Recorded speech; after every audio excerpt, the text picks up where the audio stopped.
Welcome to Thursday Night Football, presented by Bud Light Platinum. And welcome to Seattle, Washington, in this battle in the NFC West.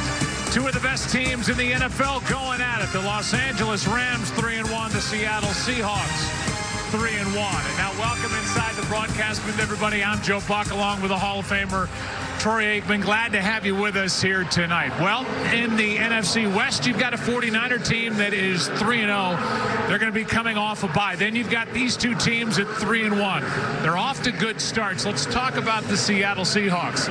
All Russell Wilson has done since he was a third-round pick out of Wisconsin in 2012 is win.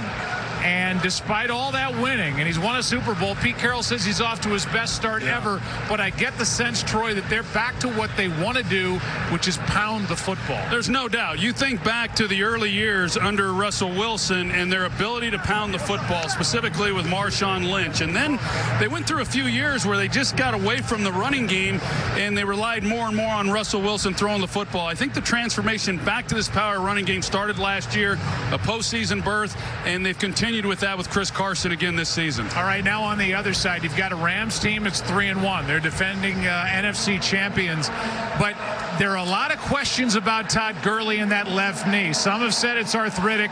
He's tired of the questions. He's frustrated by how he's been used. He's got to answer some questions, and it should start here tonight in Seattle. Well, whatever it is, he's not the same player. I mean, he's not producing the way that he did over the first couple of seasons under Sean McVay, and so as a result of that, it's taxed this offensive line. They haven't played as well. That's a big reason for it as well. But it's also affected the quarterback, Jared Goff, because everything that they do offensively is predicated on their ability to run the football, the play-action passing, the shots down the field, and they've got to get back to that. You think back to the success they've had against Seattle last season, they ran the football very, very effectively. For more on the Rams, down to the field, here's Aaron Andrews.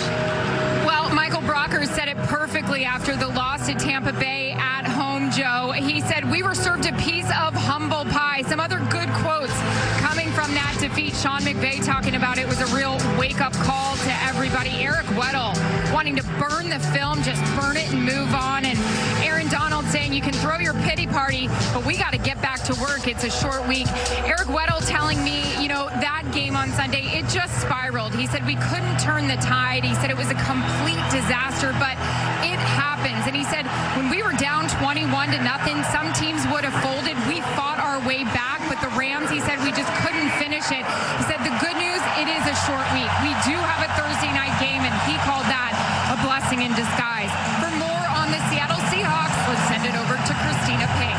Well, who gets better in their 8th NFL season? Well, Russell Wilson, that too, 8 touchdowns, 0 interceptions, and he's currently on pace for the second highest completion percentage in NFL history. So what's the difference this season? He's really got to come